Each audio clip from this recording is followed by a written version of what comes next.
बेटा हमारा परदेसी।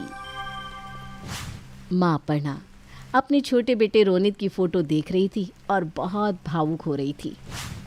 बेटा तूने ऐसा क्यों किया? क्या तुझे अपनी माँ पर तरस नहीं आता? मैंने तुझे कितने प्यार से बड़ा किया था, तेरे लिए बहुत सारे सपने देखे थे, और तूने तो हमारे साथ पराया लोगों से भी बुरा सलूक किया। क्यों बेटा क्यों? वापस आ जा बेटा, वापस आ जा। तभी अपर्णा का बड़ा बेटा जीतू वहाँ आता है। माँ तुम फिर से? माँ मैंने तुम्हें कितनी बार कहा है कि रौनक हमें भूल चुका है। उसे तो इस बात से भी कोई फ़र्क नहीं पड़ता कि हम जी रहे हैं या मर रहे हैं। तो आप बेवजह अपने आप को क्यों कष्ट दे रही हैं? मैं आपको ऐसे नहीं देख सकता माँ। आपको ऐसे इंसान के लिए रोना नहीं चाहिए। संभालिए अपने आप को माँ। बेटा लेकिन वो तो तेरा सगा भाई है, वो इतनी जल्दी इन रिश्तों को कैसे भूल गया? माँ जिसे अपनों को भूलना होता है ना, वो तो 2 सेकंड में ही भूल जाते हैं। आपको सच्चाई से रूबरू होना होगा। आपका रौनक अब पुराना वाला रौनक नहीं रहा जो कभी 3 साल पहले हुआ करता था।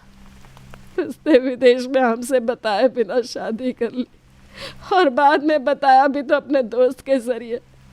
भला हम उसे रोकते थोड़े ही। बेटा रौनक ऐसा क्यों किया बेटा? माँ जाने दीजिए अब प्लीज़।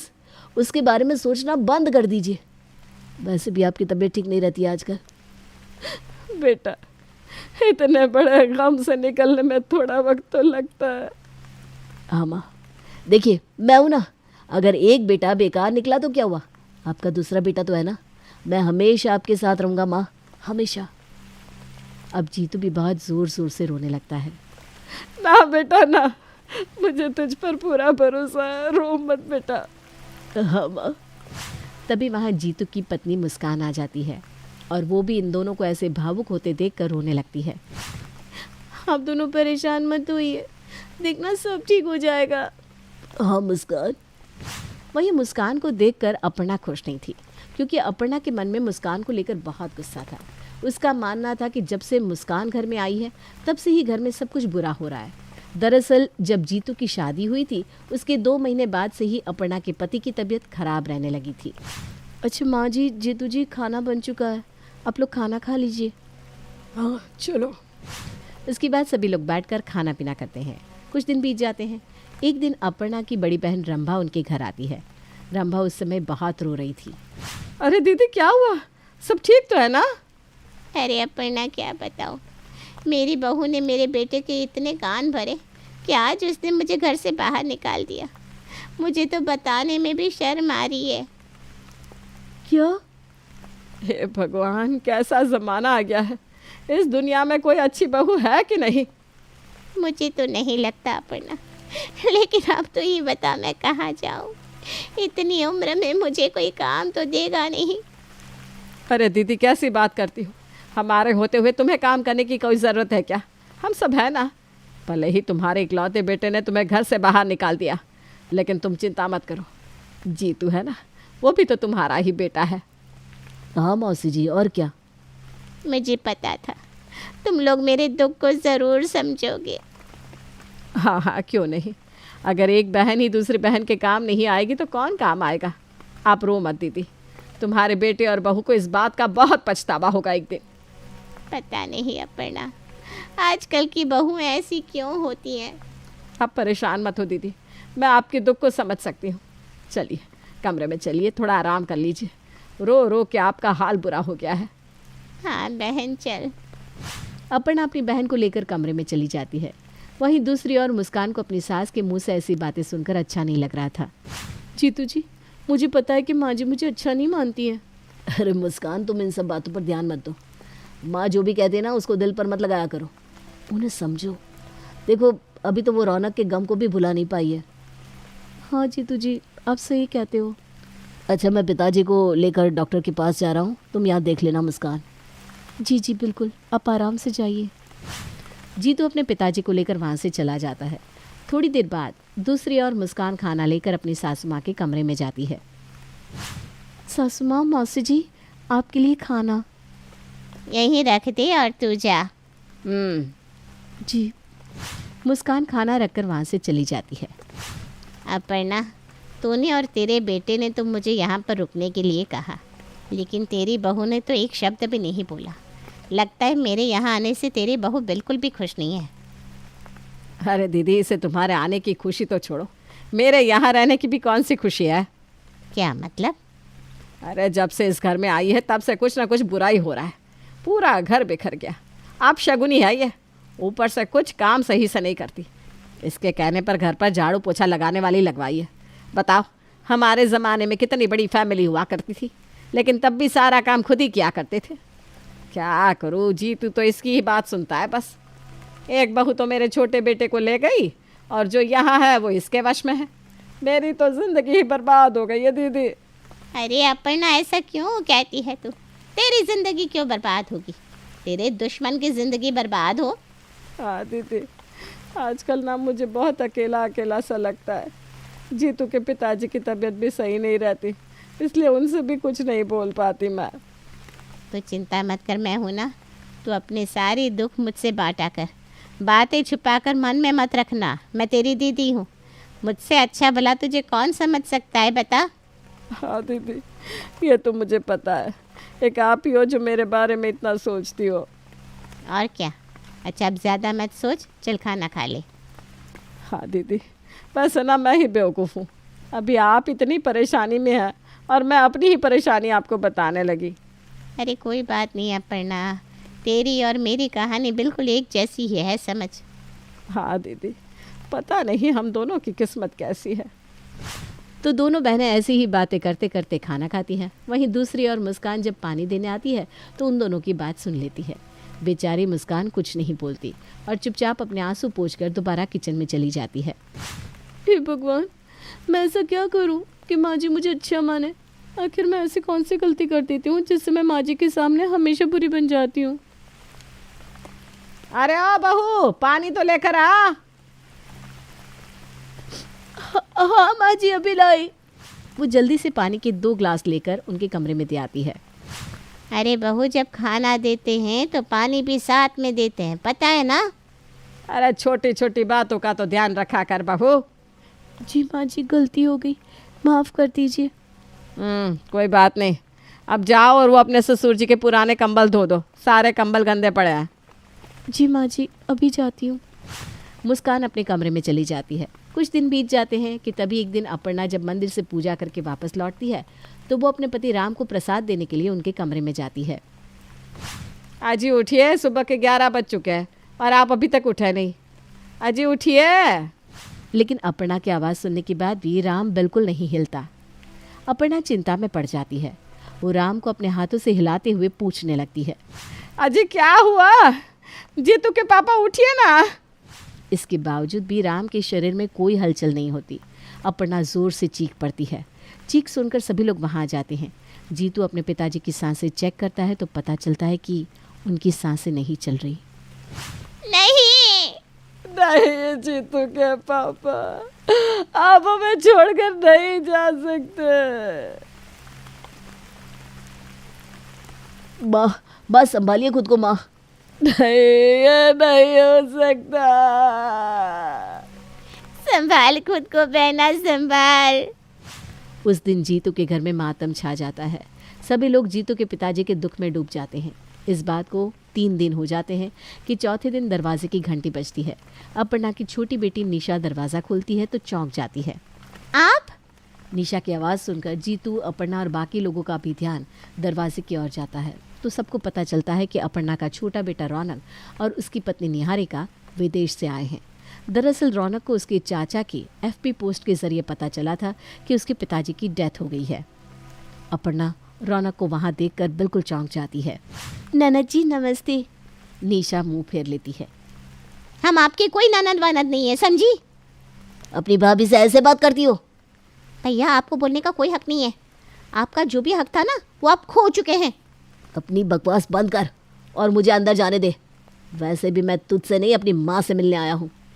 रौनक ज़बरदस्ती अपनी पत्नी का हाथ पकड़कर घर के अंदर घुस जाता है। रौनक, तो इतने दिनों बाद आया, तुझे अपनी माँ की एक दिन भी याद नहीं आई? इस लड़की के लिए तूने अपने परिवार को भुला दिया। माफ़ कर दो ना माँ, गलती तो बच्चों से ही होती है ना। अब मुझे अपनी गलती का एहसास हो गया है माँ। अपनी बकवास बंद कर रौनक और चुपचाप यहाँ से चला जा। मैं तब से देख रहा हूँ तुम यहाँ सबके सामने तमाशा करने की कोशिश कर रहे हो। ये सब तुमने वहीं रहकर सीखा है क्या? नहीं नहीं जेठ जी, प्लीज़ गुस्सा मत करिए। मैं आपसे बात नहीं कर रहा हूँ, मैं अपने भाई से बात कर रहा हूँ। प्लीज़ बीच में मत बोलिए। हाँ, बेशर्मी की हद हो गई है रौनक भैया। बेशर्मी करना तो कोई आपसे सीखे। देख अपनी बकवास बंद कर वरना। हाँ हाँ, धमकी देने के अलावा आपको और आता ही क्या है? माँ मुझे इन लोगों से कोई लेना देना नहीं है, मुझे सिर्फ आपसे मतलब है माँ। माँ तुम तो मुझ पर यकीन करती हो ना? रौनक की मीठी मीठी बातें सुनकर अपर्णा उसकी बातों में आने लगती है कि तभी जीतू बोल पड़ता है।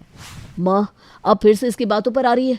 जिसने आपको छोड़ दिया था और एक बार भी ये नहीं पूछा कि आप किस हाल में हैं और क्या कर रही हैं।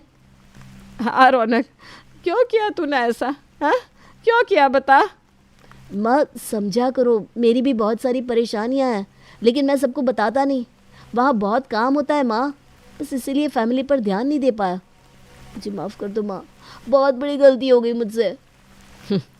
मुझे पता है कि तू यहाँ पर क्यों आया है। क्या मतलब? तू यहाँ घर का हिस्सा लेने आया है ना? क्यों? तुझसे बड़ा नीच आदमी मैंने कभी देखा नहीं रौनक।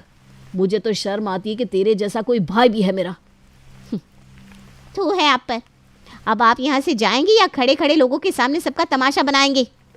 हाँ ठीक है, अगर तुम लोग सीधा मेन पॉइंट पर ही आना चाहते हो तो कोई बात नहीं। मुझे इस घर में हिस्सा चाहिए। हाँ, मुझे अपने बिजनेस के लिए पैसों की ज़रूरत है और मैं अपना हिस्सा लेकर आऊँगा बस। बेटा तुझे क्या हो गया है? तू ठीक तो है ना? कैसी बात कर रहा है तू? वाह रौनक भैया वाह, बस इसी चीज़ की उम्मीद थी आपसे। देखिए देवर जी, इतने साल हमने माँ और पिताजी की सेवा की है, अब आपको क्या चाहिए? तुझे कोई हिस्सा नहीं मिलेगा। इतने साल तक तू विदेश में रहा, वहाँ मौज करता रहा और यहाँ हम सबको कष्ट झेलने पड़े, और अब तू हिस्से की बात कर रहा है। हाँ रौनक, तेरी पढ़ाई के लिए ये घर हमने गिरवी रखा था। जीतू बेचारा अकेला पड़ गया था। घर के सारे खर्चे, बाहर के खर्चे सब वही तो उठा रहा था। कई बार तो लोन के इंस्टॉलमेंट तक नहीं भर पाता था जीतू। हाँ, और ये घर जाने वाला था। वो तो मेरे पति अच्छे थे कि उन्होंने मेरी माँ की मदद करी और घर छुड़वा लिया। अब आपको ये सब बातें तो पता होगी नहीं। पता भी कैसे होगी, आप तो वहाँ पर एंजॉय कर रहे थे ना। ये घर पर दामाद जी और मेरी बेटी का हक है। अब मैं उनके साथ ही रहूँगी। झूठ बोल रहे हो तुम सब, ताकि मुझे इस घर में कोई हिस्सा ना देना पड़े। अब सब आप कान खोलकर सुन लीजिए। इस घर का छोटा बेटा होने के नाते इस घर पे मेरा हक बनता है। मैं लॉयर से बात करूंगा। तो उस दिन लोगों के सामने बहुत बड़ा तमाशा होता है। वहीं राम की चौथी में आए हुए लोग भी उनके बारे में अजीब अजीब बातें करते हैं। खैर, अगला दिन आता है और सभी एक घर में थे। तभी निहारिका अपनी सास के लिए चाय बनाकर लाती है। देखिए तो दीदी, पैसों के लिए कितना नाटक करते हैं लोग। हाँ बहना, इतना नाटक तो नौटंकी वाले भी नहीं करते होंगे। पता नहीं चाय में क्या मिलाकर लाई होगी। मौसी जी प्लीज ऐसा मत बोलिए, मैं भला चाय में क्यों मिलाकर कुछ लाऊंगी? Why will I? अरे चुप, बड़ी अंग्रेजी झाड़ती है। तेरा क्या भरोसा, रौनक को तो तूने अपनी तरफ कर लिया है। अब पता नहीं कहीं हमें भी अपनी तरफ करने के लिए इसमें कुछ मिला दे। चुपचाप अपनी चाय लेकर यहाँ से दफ़ा हो जा, वरना मैं ऐसी कड़वी बातें बोलूँगी कि तेरे कान से खून निकलने लगेगा। अपनी सासू माँ की ऐसी बातें सुनकर निहारिका रोते हुए वहाँ से चली जाती है। तभी मुस्कान आती है। माँ जी एक बात कहूँ? हाँ बोल। माँ जी, देवरानी जी को आपको ऐसे नहीं बोलना चाहिए। मुझे लगता है इन सब में उनकी कोई गलती नहीं है। हाँ, बड़ी आई उसका साथ देने वाली। अरे दीदी, साथ क्यों नहीं देगी? ये भी तो उसी खेत की मूली है। चल निकल जा यहाँ से। बेचारी मुस्कान भी रोते हुए वहाँ से चली जाती है। तभी निहारिका रौनक को ये बातें बताने का सोचती है, लेकिन रौनक बहुत देर से किसी से कॉल पर बात कर रहा था। दरअसल शादी के 1 साल बाद ही रौनक बदल गया था। दोनों का रिलेशनशिप भी कुछ सही नहीं चल रहा था। निहारिका तो सीधी थी, बल्कि रौनक ही था जो पैसों का लालची था। खैर, उसी शाम रौनक घर से बाहर जाता है। दरअसल वो अपनी एक्स गर्लफ्रेंड मीना से रेस्टोरेंट में मिलने गया था। यार, मैं तुम्हें कितने दिनों बाद देख रही हूँ, बहुत अच्छा लग रहा है। हाँ मुझे भी, मुझे तुम्हारी बहुत याद आती है। सच कहूँ, मैंने ना निहारिका से शादी करके गलती कर दी। अब समझ में नहीं आ रहा कि मैं उससे कैसे डिवोर्स लूँ। अरे साफ साफ बोल दो ना। यही तो नहीं कर सकता मैं, क्या बताऊं। उसके पिताजी ने मुझ पर बहुत पैसे खर्च किए और अगर मैंने उसके पिताजी से कुछ बोला तो वो मुझे जिंदा नहीं छोड़ेंगे। काश वो बुड्ढा जल्दी मर जाए। सही कह रही हो। दोनों बैठकर हंसते हंसते बात कर रहे थे। वहीं दूसरी ओर निहारिका उनसे 2 सीट दूर बैठी हुई चुपके से उन दोनों को देख रही थी। रौनक जी क्यों? मेरे प्यार में आखिर क्या कमी थी? बेचारी निहारिका बहुत दुखी होती है। वहीं उसकी थोड़ी देर बाद मीना और रौनक रेस्टोरेंट से बाहर जाने लगते हैं। निहारिका उन दोनों के सामने आ जाती है। वाह रौनक वाह, बहुत अच्छा कर रहे हो तुम। अरे वो निहारिका, हम दोनों सिर्फ दोस्त हैं। अच्छा, अंदर तो तुम दोनों बहुत गले मिल रहे थे, अब क्या हुआ? डर रहे हो क्या? देखो निहारिका, ऐसा कुछ भी नहीं है जैसा तुम सोच रही हो। तो फिर ऐसा क्या है रौनक? तुमने कहा था कि मीना ने तुम्हें पैसों के लिए छोड़ दिया था, लेकिन फिर भी तुम ऐसी लड़की के साथ घूम रहे हो। बकवास बंद कर समझी। एक तो शादीशुदा मर्द के साथ घूमती है, ऊपर से उल्टा धौंस जमाती है। थू है तुझ पर। चुपचाप यहाँ से चली जा, वरना क्या? हाँ बोल, वरना क्या? मैं तुझे बताती हूँ सच क्या है। रौनक सिर्फ मुझसे प्यार करता है और ये तुझे बहुत जल्द डिवोर्स देने वाला है, समझी? अब निकल यहाँ से, जा। ती है अब बदचलन। और ये कहकर निहारिका मीना को मारने के लिए आगे बढ़ती है। तुम लोग प्लीज चुप हो जाओ, सब लोग देख रहे हैं। हम सबका तमाशा बन रहा है यहाँ। हाँ, इस पे तुम्हारा ही हाथ है रौनक। आज तुमने मेरा गुरूर छीन लिया। इसके बाद रौनक दोनों को समझा बुझाकर गाड़ी के पास ले जाता है।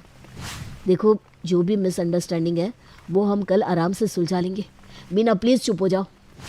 तभी वहाँ पर 4 नकाबपोश नौजवान लड़के आ जाते हैं, जिनके हाथ में हॉकी, चेन और डंडा था। मार साले को, मार। वो 4 आदमी रौनक की तरफ बढ़ते हैं। कौन हो तुम लोग? ये कहते ही वो आदमी रौनक को बुरी तरह मारने लगते हैं। मीना तो ये सब देखकर वहाँ से भाग जाती है। वहीं दूसरी ओर निहारिका अपने पति को बचाने के लिए खुद भी चोट खाती है। रौनक मार खाता हुआ अपनी पत्नी की ओर देखता है। अब उसे एहसास होता है कि उसकी पत्नी कितनी अच्छी है। रौनक को अस्पताल में भर्ती कर दिया जाता है। इस घटना के कुछ दिन बाद रंभा का बेटा और बहू उसे घर लेने आते हैं और आकर जीतू के घर वालों को रंभा की सच्चाई बताते हैं। रंभा की बहू बुरी नहीं थी, बल्कि रंभा ही हमेशा उसे बेवजह ताने मारा करती थी। हद तो तब हो गई जब उसने अपनी बहू पर इल्ज़ाम लगाया कि उसका होने वाला बच्चा उसका नहीं है। नहीं नहीं, मैं इनके साथ नहीं जाऊंगी अपर्णा। नहीं दीदी, आपको जाना होगा। देखिए, सब ठीक हो जाएगा, क्योंकि असली खुशी तो अपने परिवार के साथ ही होती है। तो अपर्णा अपनी दीदी को समझा बुझाकर उसे अपने घर भेज देती है। वहीं रौनक भी कुछ दिन में ठीक हो जाता है। माँ, मुझे अपनी गलती का एहसास हो गया है। मैं एक अच्छा इंसान नहीं हूँ। मैंने अपनी पत्नी, अपने माता पिता और अपने भाई बहनों के साथ हमेशा गलत किया। मुझे अब इस घर में कोई हिस्सा नहीं चाहिए। कोई बात नहीं, देर से आए पर दुरुस्त आए बेटा। हाँ भैया, कोई बात नहीं, बस आप जल्दी से ठीक हो जाइए पहले। हाँ रौनक, मैंने भी तुमको माफ़ किया। Thank you Niharika. तो इस परिवार में सब कुछ ठीक हो चुका था। अब सभी लोग खुशी खुशी साथ रहते हैं।